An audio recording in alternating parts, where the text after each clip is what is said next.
former trainer of the year, Virgil Hunter, and I really enjoyed listening to John, Charles, and Frank on Real Boxing Talk.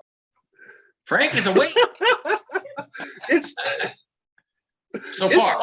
It's always great to start the show laughing. It means that we're as stupid as we think we are, or at least I'm as stupid as I think I am. I don't know if they're stupid as they think they are. I am. So, and of course, I'm in charge of the editing, so I may or may not get rid of this. So, live from someplace, it's Saturday night. No, we're going to talk a little boxing today. This is Real Boxing Talk. For those of you who have tuned in before, you already know that, so I don't need to introduce it every time. For those of you that haven't tuned in before, shame on you. This is a good show.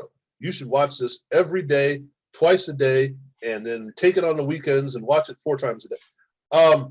There's our opening. I'm sure Virgil Hunter's glad he endorsed this. Anyhow, we're going to talk a little boxing of what happened last weekend. We usually recap the week before, and we try and get a lead on the week coming up. There's not a lot of huge stuff coming up next week, but there have been a lot of announcements. As we've mentioned, it's boxing season, and boxing season is about to kick off. So for the weeks when there aren't any great fights, here's my recommendation. And this, if you've seen a post we put on Facebook, go out by the pool, sit your butt down, but make sure that you've got on Amazon and ordered one of John's 3 books ahead of time, because that'll get you into boxing season. There, shameless plug. Thank you, Charles. Frank. Anything you want to have plugged shamelessly? No, just keep watching, learn a lot. We're glad you're here, and I'm not gonna plug anything, because after a while you should say to yourself, they might have a clue of what they're talking about, and they make me laugh. Where are you gonna get that for $2? Plus, if you're only streaming it, are you really paying for it? No, I'm just playing. I'm just messing. Better be paying for it. This is $99.99 a show. Okay. Wow. I have nothing to plug other than we got nice merchandise to sell. Anyhow, let's get into what happened last weekend, because We got pins.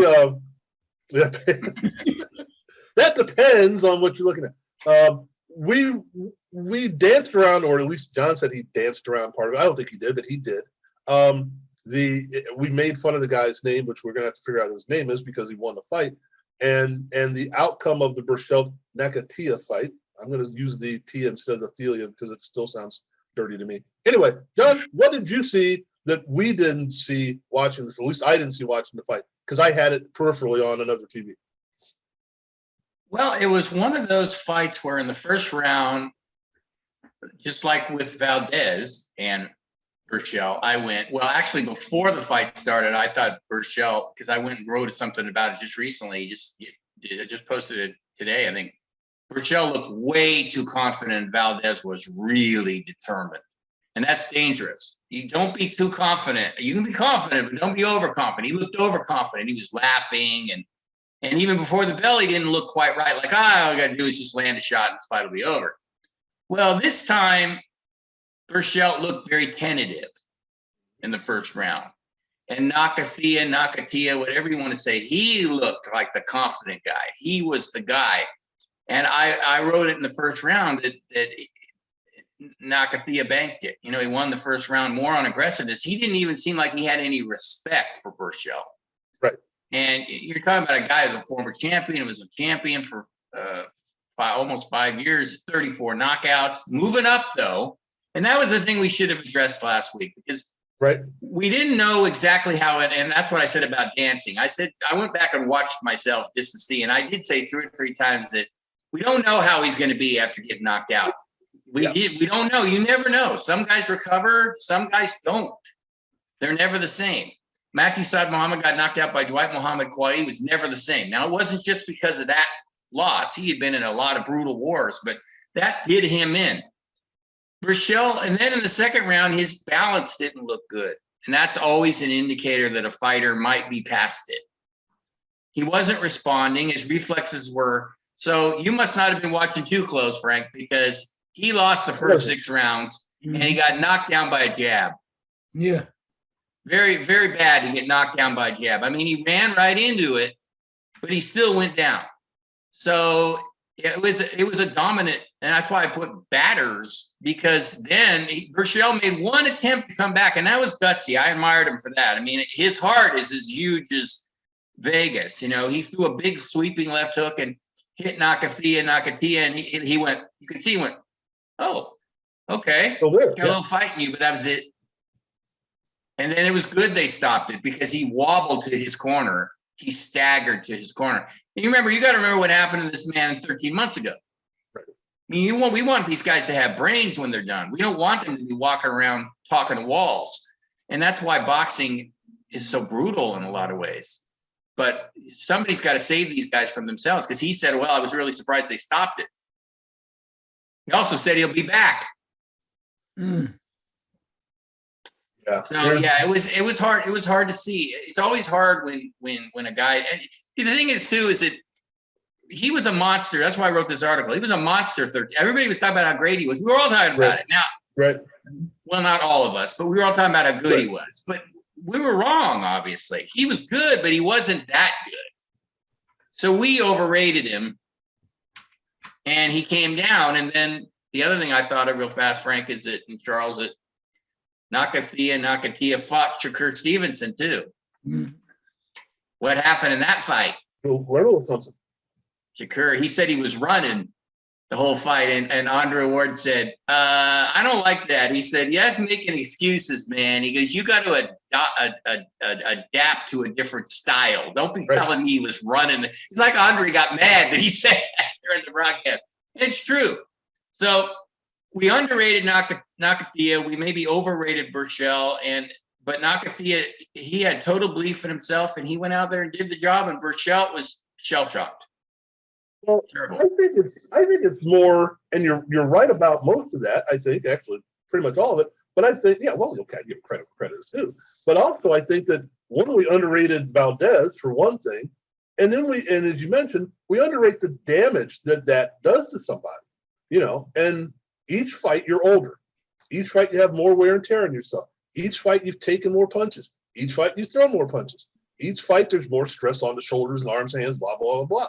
So as you progress through, we talk about baseball and pitchers. You only have so many pitches in that arm and that elbow. And it's different for everybody. And maybe what we saw, and maybe just saying, is that after the Valdez fight, or maybe even during the Valdez fight, it's like, he was what, 37-0 going to that fight? Okay, maybe 38-1. 38-1. Okay, maybe your time was done. And Valdez kind of accelerated that. So I don't know that we overrated him, and we may have, but I think that maybe just that accumulation of damage from that fight in the previous fights, maybe you just run out of time. I don't know. There are a lot of ways you can speculate that, but let's make the segue into this one, Charles, into the reascension, I guess we should say, or however you want to put it, of Josh Warrington. How did that play out? And should it have played out that way? Well, I mean, but see, for me, and I'm gonna say this because you guys, I paid a little bit of attention to the Josh Warrington comeback or whatever. I know he won and he was impressive, but I look at it between the two fights very similar. And I don't want to just say, I think Burchell is probably a little bit past his prime, whatever you will. But I also think that necrophilia, all that is, I think that. Come on here and tell us for this. Yeah. Jeremiah. Okay. Right. Just call him Champ. Yeah, Champ. Yeah, Negra anyway. But so I think that the champion, Mr. N, that fought Burchell, it was about styles, man. I really believe that. And for as much as you want to say Burchell fell down and he's no longer, on that level, he may not be, but when you watch Mr. N, when he fought Shakur Stevenson, he tried to be aggressive. He tried to come for him. He said Shakur was running, but Shakur was able just to move away from him. And he was frustrating him because he was getting tagged because with his movement, he's moving out of the way. It's like a matador and a bull. He was, bang, bang, bang, bang. He was tapping him. But against Burchell, Mr. N came out and was like, this is perfect for me. He's not running. I can hit him. I can take my time. So if I miss, I don't get frustrated because eventually I'm going to land. He's perfect for me. And I think that's what it was. It was more the style. And I think with Josh Warrington, it was, again, the style. Granted, he came back, impressive win. You're going, okay, yeah. But I think in these two cases, it was the guy's style, their opponent's style, that allowed them to really persevere, if you will. I really do that. I'm not saying they weren't tested, but I think it was the styles. Because I think if you take both of these men who won, Warrington and Mr. Filia, and put them in, if you had them against different opponents, the outcome might be totally different. And I think for them, specific fighters, they have trouble with styles. I think this is a perfect example of that. I mean, we talk about when you look back at Joe Frazier, right? Joe Frazier was amazing, but he could not solve the puzzle of George Foreman. Anybody else? You ready to go? But and there's certain times that certain fighters can't solve the puzzle because the style causes them too much issues because they're one trick pony. We eventually found out that happened to Mike Tyson. People like, oh, greatest guy ever. I said, but when they figured him out, wasn't the same dude, man. Was not the same dude. So certain styles, and I think just get off of that, certain styles make a difference. Warrington, now is Warrington back now? Ooh, he's ready to go back up the ladder. Is Warrington back, or he just had a guy he could really beat because of the style? I'm gonna let y'all roll with that. Well, all right, John, roll. Well, I don't know. I mean, he was fighting for his career. He had to fight. He was fighting for his career. So everything was on the line for him, and he delivered. He looked good. Is he back? He's back enough to beat a guy he beat 5 years ago, and he beat him more convincingly this time, and he beat a guy 36 years old. He beat a guy who was retiring in his last fight. So there was, and then he shot Kid Galahad. So, yeah, I actually agree with Charles. He won. He was impressive. His back was to the wall. He looked good, but we don't want to build him way up to where he once was. And he surprised me anyway. I wasn't very impressed for him for the longest time until he beat the Jackal, when he beat Carl Frampton. And then I went, oh, okay, maybe there's something there. Good. But you know who he's got to beat? You know who that is. And that guy is probably, I would bet you money, is if you were privately talking to him and you said, you really looking forward to getting in the ring with that guy? He'll go, no. Because Lara is a beast. Lara might be George Foreman, his Joe Frazier. And somebody wrote last week that Lara was going to win the rematch. Now, I didn't see that exactly. I thought it was going to be hell. I thought it was going to be tough. But he might just have Warrington's number, and he can't wait to fight him. He's like, oh, I want to fight him again. And he's laughing about it. It's like, holy man. Warrington's very serious when he talks about Lara. It's like, oh, yeah, okay, yeah, I'm anxious to fight him. Where is he? Yeah. He over there? Okay, I'm going. You have a microphone, do you? I'll talk to you next week. Yeah. So, I mean, he's back as a champ, and that's good. And he's the one thing about Warrington you got to love. I mean, there's a lot of things you got to like about Warrington because he's a good guy. Mm-hmm. This is a guy that I like to say pretty much every chance I get that he's got the most out of what he's got. And he's actually developed where he can punch a little more. He's only got 8 knockouts, but like 3 in his last 5 or 6 fights. But he's got to beat Lara for us to say, he's totally back. But he might fight Lee Wood, who knocked out Michael Conlon, and that'll be a war if ever And then everybody's got one of Charles's favorite guys in there who said, hell, I'll go to London and fight him. Leo Santa Cruz. Yeah. So he's got a lot of choices right there. So it doesn't have to be Lara, but Lara definitely is his Waterloo, I think. And that's a big one. I think at some point, even if it doesn't prove anything to us, even if it's not proving anything to the media and to the masses, he has to prove to himself that I can stare this challenge down and I can do it. Now, if he's afraid of it, then you don't do it. But I think that in every fighter, if you get to that point, you look at, and this is the problem I think that we have. And I'm putting words in your guys' mouth. Sorry about that. I think this is the problem that we have of why don't they make this fight?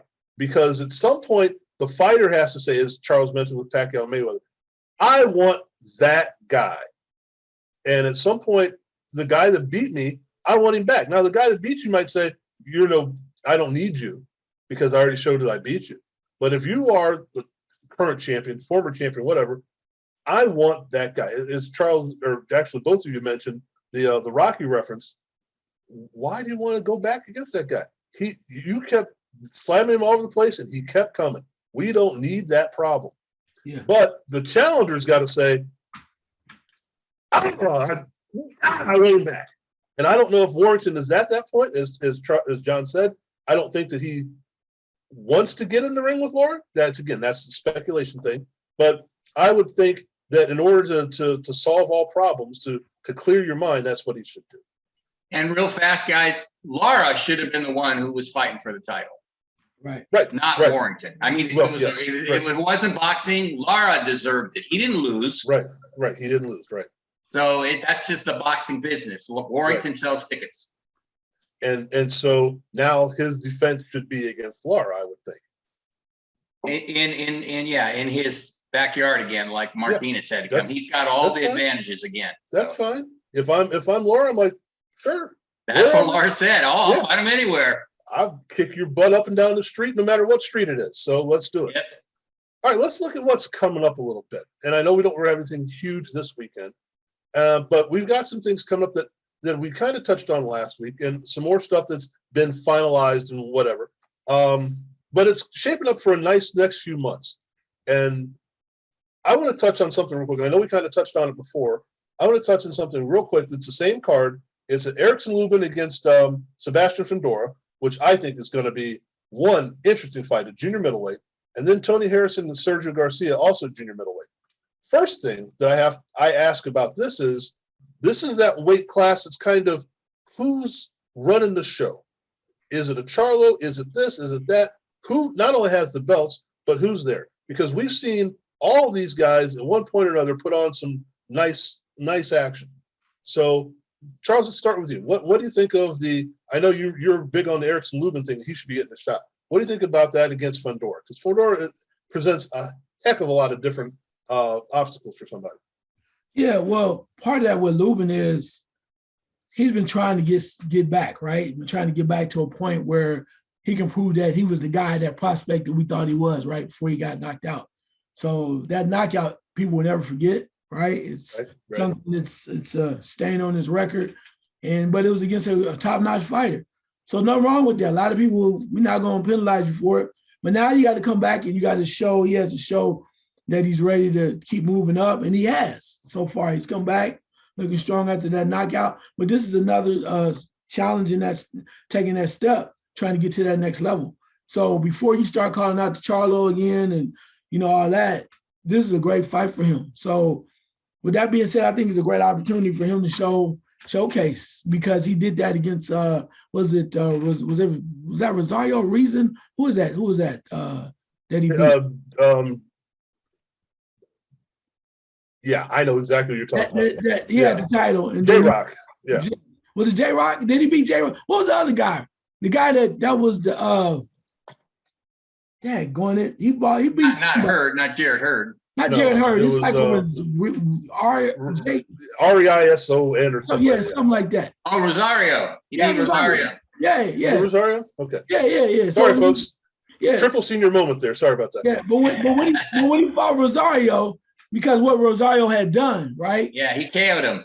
Yeah. When what Rosario had done to earn the title, right? To beat J-Rock. And it was like, okay, this is a great opportunity. And he did that. So I think he got a lot of love for that, because I thought Rosario, considering where he won the title, that he was going to really, give him the business. And Lubin was like, "No, I told y'all I'm back." So again, to me, in this process of him trying to get back to the highest level, this is another step. And the more impressive he is, the more serious he can be taken, because we know what it's like.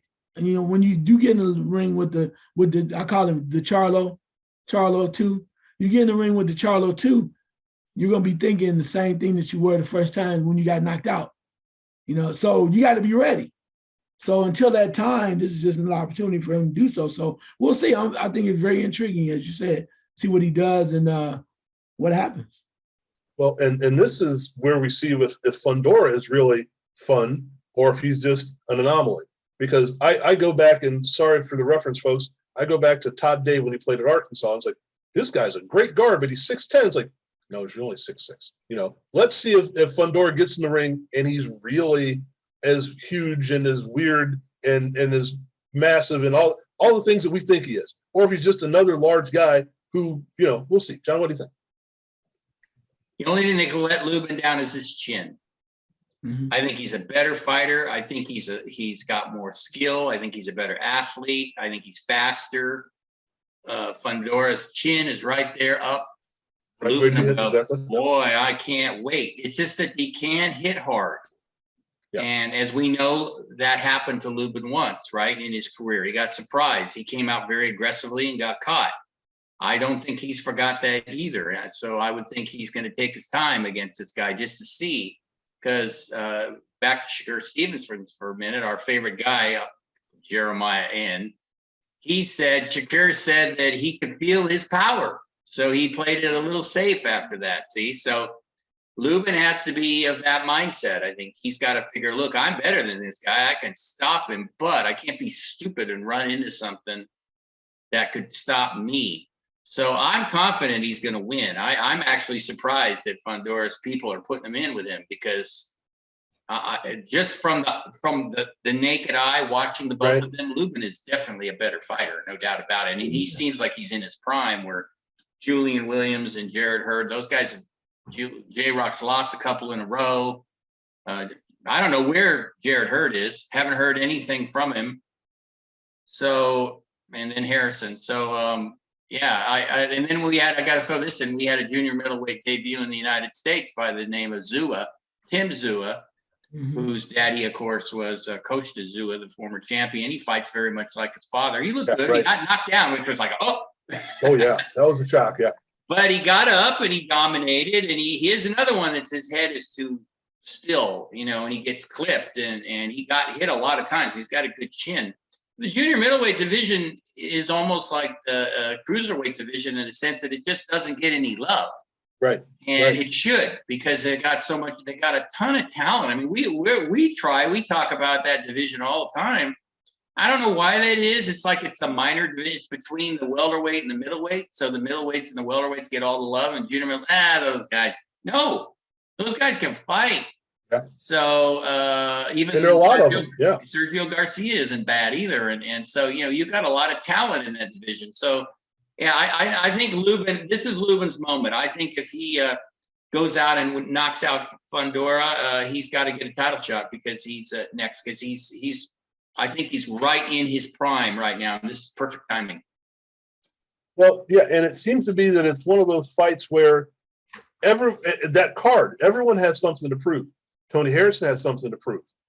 Was he a fluke or is he a real guy? Sergio Garcia, do I deserve to be here? Fundora, am I just a freak of nature or do I actually belong? Excuse me. So everyone on this card, at least of these two fights, has something to prove. So that should make it a little bit more interesting and hopefully there'll be some, I don't want to go as far as devastation, but people will bring something to the party. Also, on the same night, we get to see Triple G come back. I'm not sure I ever would have said that against Murata. And if you haven't seen Murata fight, you're going to say, well, this is Triple G's fight. Triple G's supposed to be the one that wins it. But, John, you've seen them both. Did you say me? Yeah. Sorry about that. Hard of hearing too, Frank. It's one of those things. Yeah, he's 40 years old now, Golovkin. So again, fighters get old overnight. We don't know. I think he's got enough to win, but again, as I keep saying every week, I exactly haven't been 100% on my predictions lately either. Me and the odds makers. By the way, just so we know that, so I can give myself an out. Burchelt was a 6-1 favorite over over JN. So I mean, everybody's been kind of off lately. But this fight will be it's a good segue because Charles was just talking about styles. Now he's doing it. Yeah, Charles down there. Charles, this should be a good fight because this is the kind of style that Golovkin needs at 40 because he's not going to have to look hard to find Murata. Murata's going to be right there in front of him. Right. If you've ever seen that guy fight, he's very aggressive. He throws punches. So if Triple G is falling off the end where he can't resist anymore, something could happen in that fight. Just because Murata's going to be not stabbing him with little tiny jabs, he's going to be throwing shots at him. Right. So I think Triple G, though, is motivated by the Canelo third fight in September. And so he's going to be in the best shape he could be at 40. And, the thing about Triple G is underrated is that he can box better than people think. Maybe he boxes too much against Canelo in those two fights, but he can jab and everything. He's got, again, like Lubin and Fundora, he's got more skills. It just depends on where he is now at 40 years old. Charles, I'm going to throw another one at you that I know we've been salivating over. This happens a week afterward. Errol Spence Jr. and your Dennis, you guys. Yeah. That'll wake him up. Let's roll. I know where Charles is going to be on the 16th. Untethered, go.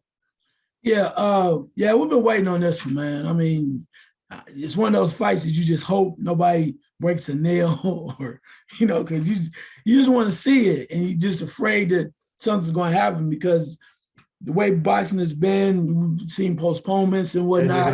Right, yeah, so I was just like, oh, please don't, because you want to see it because it, again, as we said before, it is the beginning that can open up the door for so many other things, right? And the winner of that can kind of choose what they want to do. They can go either one way. They can either go chasing Terrence Crawford because he would love to have that fight. He's even trying to talk to PBC about trying to sign on. I heard a little bit, but right. That way, or you can go, let's go bring Keith Thurman to the fold. So there's a lot of opportunity or some other things you can do out there, wherever you want to go. So that's what I think I like about it. And people are still, there are a lot of people that are talking about, your Danish Ugas as to we know he has a shot, but there are some that are legitimately saying he's gonna win. And again, it comes back to that point where how can you take a title from the champion until he loses, right? I mean, it's just, to me, I said it from the beginning. I think it's a little disrespectful that people are looking at Errol Spence like this. And anything can happen in boxing. We know that, right? Anything one night, you had an off night, but Errol Spence has always shown you he's never disappointed. He get in the ring, he take on the challenge, he does something different, he works the style, does his thing, and he come out and then just go, even when I'm in a car wreck, I come out, I do enough, and y'all still doubt me. So it's like, what the hell I got to do? Once I beat Crawford, y'all still gonna be saying I need to go to fight Canelo at 175 or something. I mean, the man is, if I was going like, I'll be like, damn, what I got to do? But I won't worry about the people. I was like, y'all gonna pay for it anyway. But I think it's gonna be a great fight between these two guys. There are a lot of factors that could affect Errol Spence. He could be losing it and not wanting to get hit because he's been through a hell of a lot, detached retina and all, and a lot of stuff there. And then you got Ugas it's tailor-made. It's like a Cinderella story. Ugas can, defeated the legendary older Pacquiao. Then he takes down the great Errol Spence. Young lion. And now all we're looking at now is next. Crawford, you're next, buddy. It's like a Cinderella story. It's like he's walking up walking up the stairs and he's going to all this into a fantasy world of he finally did it. And they're going to run when he came from over in the islands and all of the parents and they was picking stalks and everything. And they had these, the media loves to run everything out. So it's a perfect fairy tale if it happens, but I'm not sure. That's why I cannot wait for it. It's going to be a lot of action. It's kind of like, for me, once I learned what was going on with boxing, it's kind of like getting ready for Thomas Hearns Wilford Benitez fight, right? Styles are totally different. You just don't know. Then all of a sudden you go, oh my God, I thought he was going to do better than that because he fought this other guy better than that. He just got rocked. Oh my God. So anything can happen. That's why I'm really intrigued about this fight. I want them to stay healthy because I want to see it because until they get in the ring, it's just, we just window dressing. But once the curtains open, it's going to be a hell of a fight. Well, if you guys wins, we'll have to get in touch with the people that it's either Lifetime or the people that made the Kurt Warner movie and say, look, you can't believe this happened. But seriously though, you both mentioned something that I think is interesting the way we look at things because as a society and as people, we parrot what we've seen or what we've heard. And John mentioned it perfectly. Burchelt was a 6-1 favorite. Wow. And I'm not sure what he was against Valdez. It was probably somewhere around the same thing. And because that is what we see, that's what we 4-1. believe. 4-1. Okay. Yeah. So that's, undefeated guy, 4-1. Right. Okay. So, and I go back to the Mayweather-McGregor event. And when the odds makers post something, and then when they repost it, people start to believe that it's possible. They know what they're talking about. No, they're trying to get you to spend more money. So if you give him, you give Ugas no shot, or you start getting close to the fight, and now he's being favored or at least being close to it, it's because someone's trying to close the gap so you bet some more money. So since you've seen them fight and you understand what's going on, hopefully, you should be able to make an educated guess. Now, we say that and we still don't know because, as Charles has stated a number of times, styles make fights, and you don't know what style is going to happen until they get in the ring. That's why I always say bet on the rematch, don't bet on the first fight, but that's another story entirely. But, John, when we look at this fight, the outcome is huge. Let's say Ugas wins. Errol Spence is still in the mix. Errol Spence gets a rematch. This is my opinion. Errol Spence gets a rematch. He may have to fight one of these other slew of guys that are trying to get there. If Ugas loses, is he done? No, of course not. Ugas is a spoiler. That's how I see him. He's the guy that, like when he fought Pacquiao, he's the guy that he's got a lot of respect for his opponent. But if you allow him to do well for whatever reason, his confidence grows. You saw it against Sean Porter, saw it against Manny Pacquiao. When he has success, he starts to believe, look, I'm with these guys, and he thinks it. But when you have success, when you really start executing your plan, then you're like, oh, I'm there. Got it, right. So what Errol Spence is going to do, I think he's going to show Ugas pretty quickly, look, I'm the boss, man. I'm the man. I'm better than you. Hey, you're good. I'm not saying you're not, but you're not going to be coming in here spoiling anything tonight. I mean, I think that's his mindset. And Errol Spence, Charles was right. He hasn't gotten the due he deserves. He would if he beat Terrence Crawford, I think. I think that would change everything. But he's in some respects, it's not this bad, but he doesn't fight very often, and that has hurt him. He's not Gary Russell Jr., but then he almost died, and Right. His comeback, you talk about a Cinderella story, his comeback from that automobile accident was incredible. Right. If you saw that, anybody who's seen that video of that car. Right. That's scary. Right. It is. I don't know how he survived that. He didn't have a seatbelt on, and I guess he was drunk. Maybe that's why. That was the key. But whatever it was, he survived it. And for weeks, people were saying he'll never fight again. After he lived, he'll never fight again. Then people were saying he's slurring his words. It's like, well, I saw him interviewed. He wasn't slurring his words. Right. It's like it's all bull. And he's not a rah-rah guy, and see, I respect that because, you as a fighter, we all tend to identify with people. And I was never, and I identify with Errol Spence, I was never a rah-rah guy. I used to say to myself in high school, we're there, whoa, we're going to look, you don't need to inspire me. I'm ready to go. I don't need to hear cheerleaders. Cheerleaders are nice to look at. No, that's true. But I don't need anybody rah-rah me, the rally day before the game. Bullshit. Excuse my French. I didn't even go. And if I did, I was gone in 5 minutes. I thought, I'm ready. I'm fired up.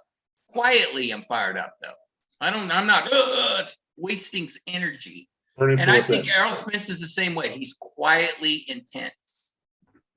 So he's going to know what he's doing in there, and he's going to show Ugas who the man is. Now, if Ugas does well in the first few rounds and starts to build off that, then we're going to be something. But I actually think it's going to be a good fight. I do. Ugas is also a guy who has something to prove.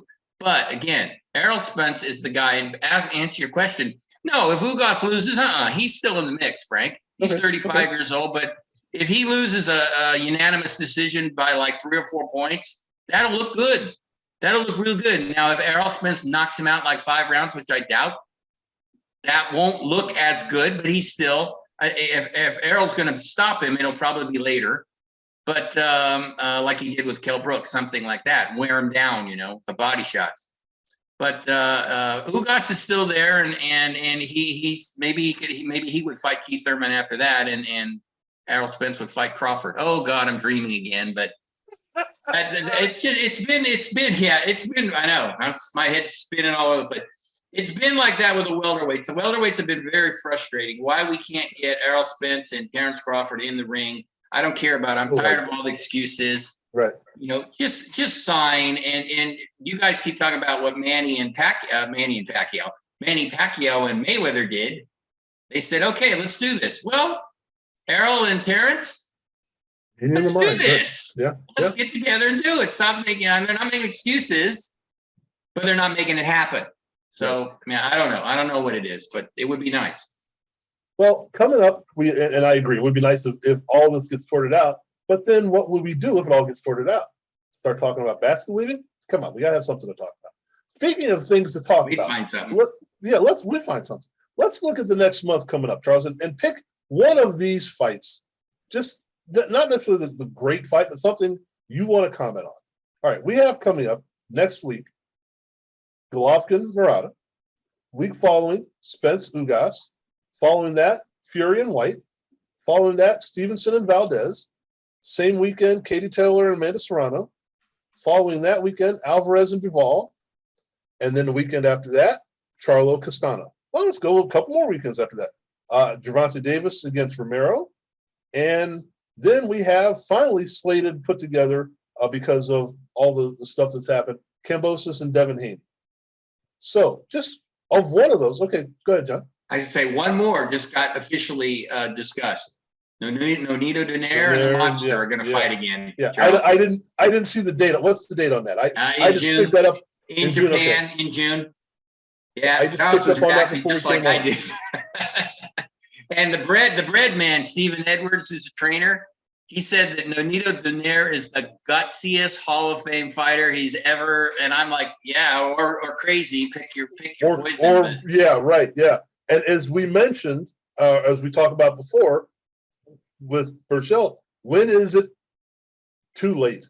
When is it too much? When have you gone? And when you get in with the Monster, now, I don't know if you don't know what we're talking about, if you don't know who the Monster is, and you think we're making this up, that's the guy's nickname, and that's what. No, go and watch Inoue, just 3 rounds of him against anybody, and you'll understand why they call him the Monster. It's not just a nickname for the sake of it being a cute nickname. It's a nickname for a reason. And as much as I respect Donaire, and as much as I think of anyone that's fighting the Monster right now, he probably has the best chance of winning. He also has a very good chance of getting hurt severely, because it's just, again, he's 103 years old, and it may be past it, but he's bounced back. So anyway, Charles, we'll go back to that one in a minute. Charles, of those fights, which one jumps out? You said this is the fight I need to know about, or other people need to know about. Wow, so much out there. As much as I want to go one way, I'm gonna pull another way. I'm gonna roll with. I gotta think. I want to go with Shakur Stevenson versus Oscar Valdez, just because of the factor that there's so much on the line. We've been waiting on Shakur Stevenson to really show us if he's gonna make that next step. Oscar Valdez is like, y'all keep acting as if I'm not ready, if I'm not more championship caliber. And I think he's going to be, this is a great opportunity for him to kind of silence the critics and show everybody that he's top notch. And it could mean a lot for his career, because imagine if he was the guy to beat Shakur Stevenson. And imagine if he stops Shakur Stevenson. Oh my God, he's going to whoop. I mean, the phone's going to start ringing off the hook, and so many other opportunities were there, and he's going to get a lot more accolades. So I think that's the one that I would like to look at, because of the fact that there's so many unknowns, and that's what makes boxing great. Guys, don't get me wrong, rematches are cool, but this is the unknown. You're like, oh man, is it going to be the young guy, coming up doing this thing against, the guy that might give me some more problems. So, because people are always looking at this. Who has the kryptonite to calm down or put Shakur Stevenson in his place? And that's what we're looking for. We're looking for who is that guy until he moves up. Who is the guy? Does everybody on that level or these weight classes that has the kryptonite to solve him? And we haven't seen it yet, but that's what a lot of people want. That's why I find this fight more to be quite intriguing. John, there's also the part of this as well is that Valdez is hanging his hat on the Berchelt victory.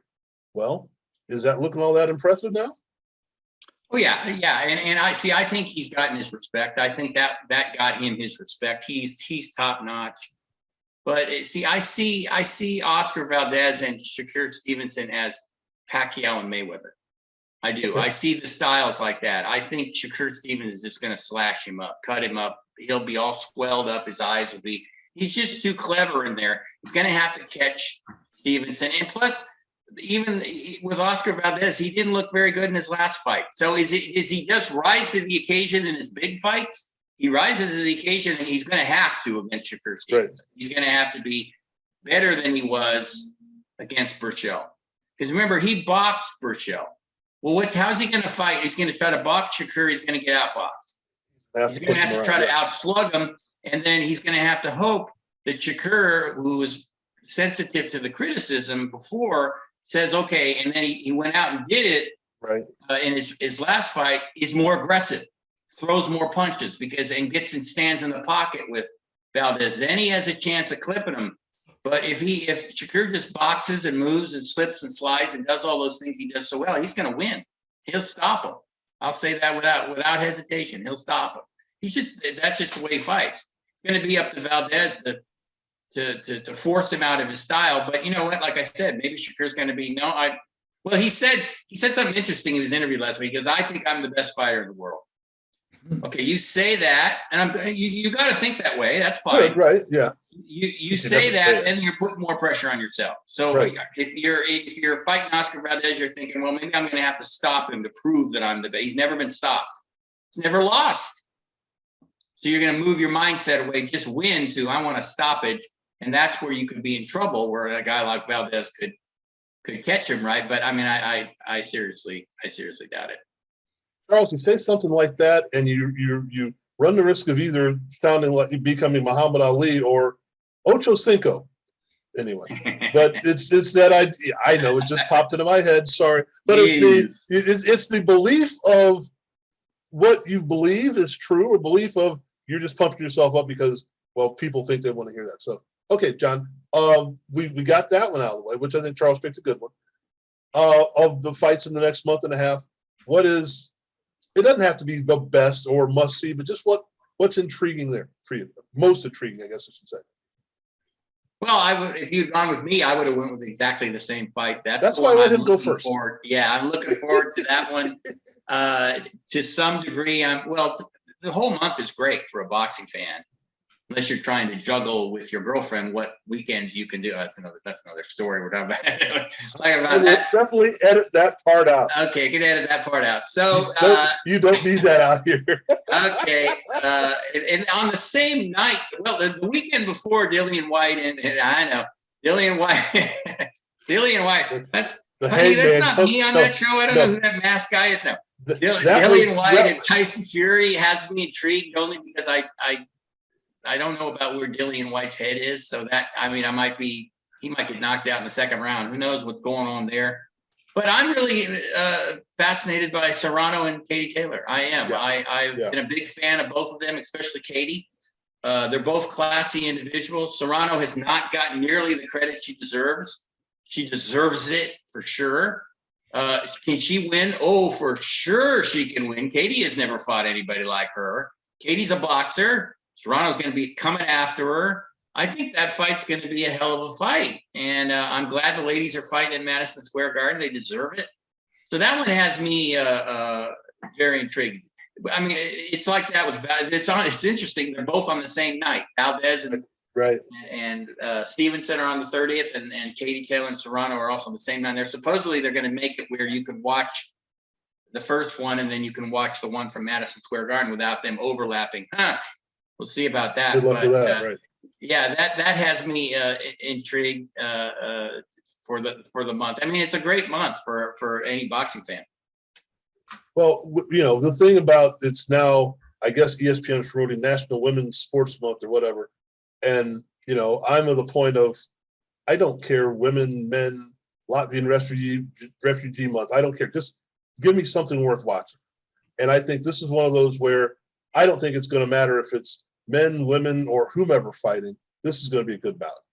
And I encourage people to watch it because you're going to get something out of this. You're going to go, damn, that was a good fight. And it doesn't matter.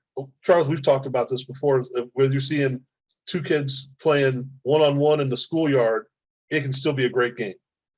I remember when I was at Ohio State crossing campus and going through St. John Arena, the youth hockey was being played. And I was on my way to work. Like, I don't know much about hockey, but these guys are good. So I stopped and watched it for a couple minutes, But that's the thing. It's the idea of this is going to be a great fight.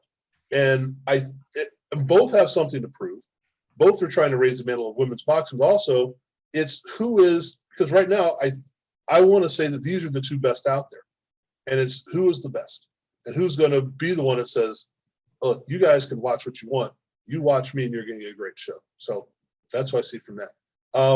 Mine that I'm looking at, I'm interested to see the, now that it's been signed, Kambosos Haney. Just for the idea that they both have so much to prove here. And they both have something that they have to get people to watch them because of most of the time they're on the, well, not most of the time, but they've been on the other end of the greatness of somebody else. And now they have to prove that they are the ones. And if they can prove that, they're the big players in that division. I don't know. I'm glad they finally got it together. Plus, it's going to be in Australia, as we said before. You might not always get the most judicious decision in Australia. And I think they've also signed a rematch clause. There's a whole bunch of stuff going on with that outside of the ring. So there's a lot to look at that. You just don't know what it all means, which would make it intriguing. But the fun thing about, I think, the whole month is, as we've said, next week, get yourself prepared. Go sit by the pool if it warms up enough. It's warm enough out here if you want to come to Vegas. I will meet you and I will point out where the pool is if you give me $3,000.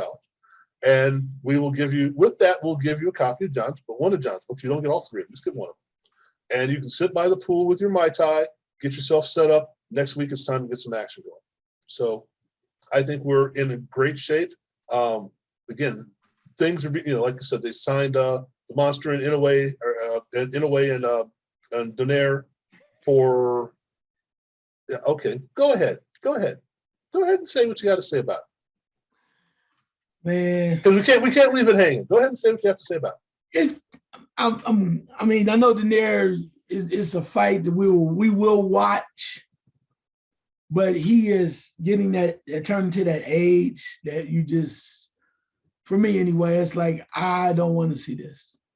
I don't want to see, because I don't want him to get hurt. I mean, like John said, I don't want to see anybody get hurt. And granted, I guess maybe I'm just too damn old school. Knowing I didn't even want to know when Ali fought Larry Holmes. I've never seen that fight. Yeah. Neither have I.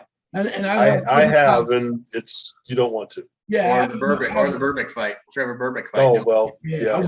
I watched, I think I saw his face afterwards, what it looked like, and all puffy, but swelled up, yeah. Yeah. I'm sitting there going like, I don't need to see that. So yeah.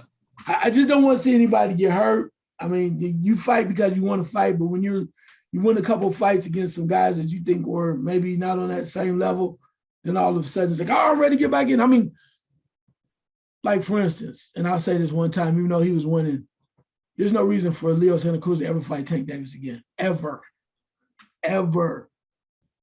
He won't. Yeah, because it was too much. It was too much. He did well, skill set wise, but the power was too much. And I think it would be foolish to do that again. So I don't know. I guess I just kind of see it that way. Here's the perfect ending to a career. And it's not perfect by any stretch of the imagination, but it's closure personified. Mm-hmm. Lawrence Taylor hitting Joe Theismann. You're done.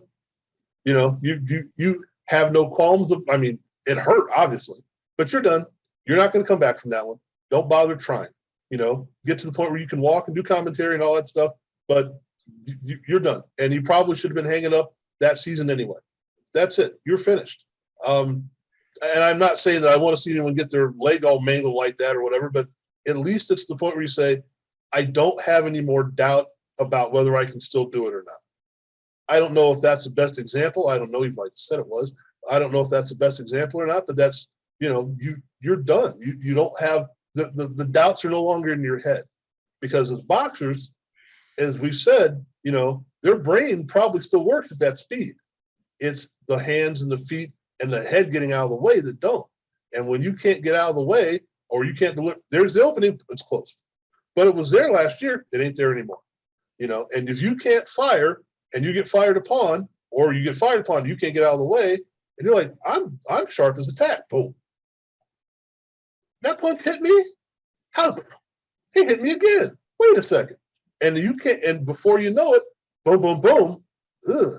And that's where as we mentioned with Donaire, I don't want to see that happen. He's had a great career. He's acquitted himself very well against a lot of different people. He's been a class act. I don't see him get hurt. However, that's a fight that I'm curious about. So I don't know. Yeah, and he's like Golovkin. I think he'll be roughly 40 when he fights, Right. in a way. And age matters. And I just think that I'm kind of missed a prediction here. I just don't think it's going to end well for Nonito Donaire. Yeah. I saw him get stopped once against the straw man, Nicholas Walters. I was there in Carson City, and that was brutal, but not like Burchelt or Michael Conlon, but he got stopped, got knocked out. And I just can't see him doing better in a rematch against Inoue. And remember, he had moments of success, but in reality, he lost like 8 or 9 rounds. Right. So he just broke Inoue's eye socket, and that was obviously a big deal. And Inoue showed the massive guts that he has to keep going. He didn't stop. He finished the fight.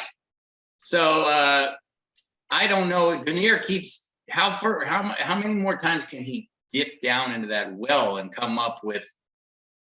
He better get the monster early if he's going to win. That's what I was thinking. Get him with that left hook early, because the longer the fight goes, he's going to be in trouble. And the three of us all like him so much. I mean, I'd probably be writing about it, knowing me, but I might be going like, I don't really want to see this when he's getting pummeled, and hopefully they stop it. Could he win? Yes, of course he could win. He's a great fighter. He's a Hall of Famer. But the odds are everything that makes sense is against him. And again, like the guy said, he's got more guts. Now, this guy, we'll say it, this guy is a real fighter. Right. He doesn't play it safe.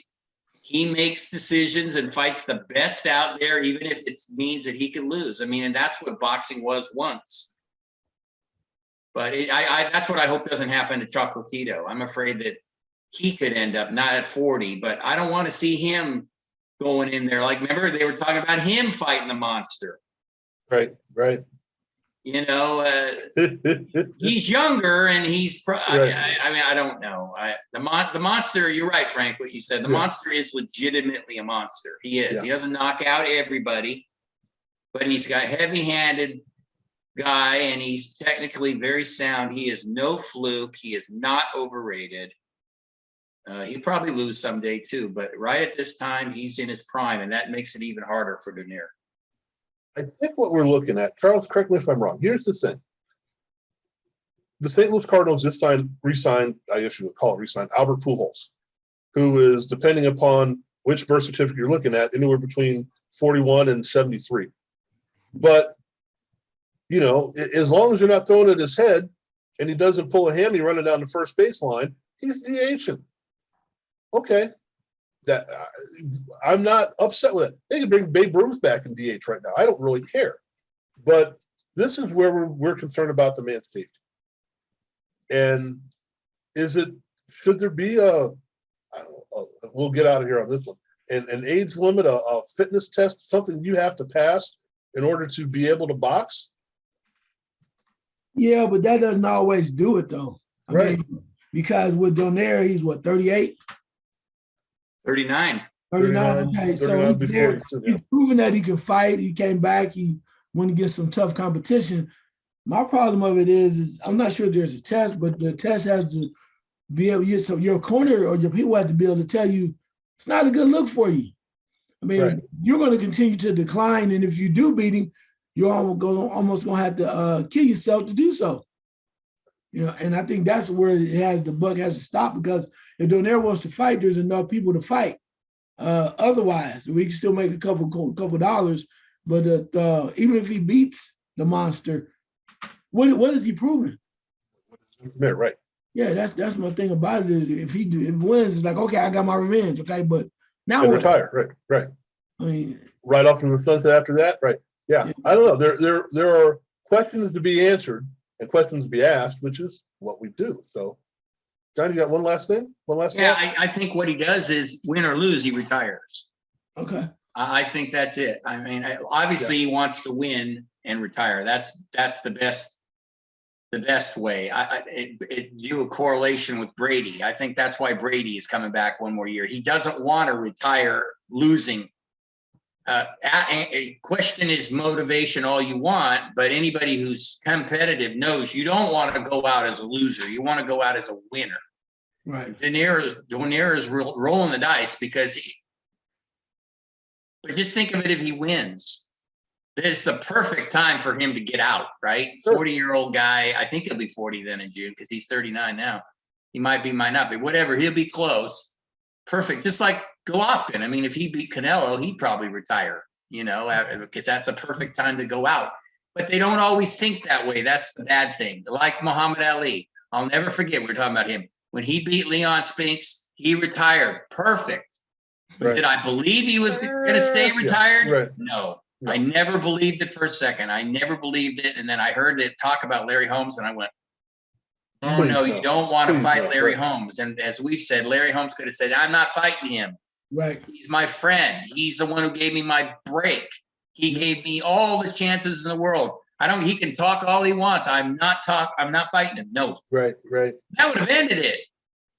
But But that would have taken something, I don't know, whatever. I'm not mad at Larry Holmes for that. Well, maybe I am a little bit, but that's the way the thing goes, right? But yeah, Donaire, that's what he does. If I'm him and I'm doing this, I'm thinking, okay, win or lose, I'm done. Well, I'll put this out on a personal. My last competitive basketball game, I made my last shot. I'm cool with that. When I was playing fast pitch softball, my last at bat, I struck out. I ain't cool with that. There you go. That bugs me 20 years later. It's like, man, he's doing it on the inside part. I should have been able to turn it. I couldn't turn on it. Like, so you can't get that out of your system if you're competitive, no matter what. I could say my last competitive golf round, but I never had a competitive golf round, so I can't go that far. But the idea of the thing about golf is you almost always, unless you run out of balls or throw your clubs in the water, you make your last shot.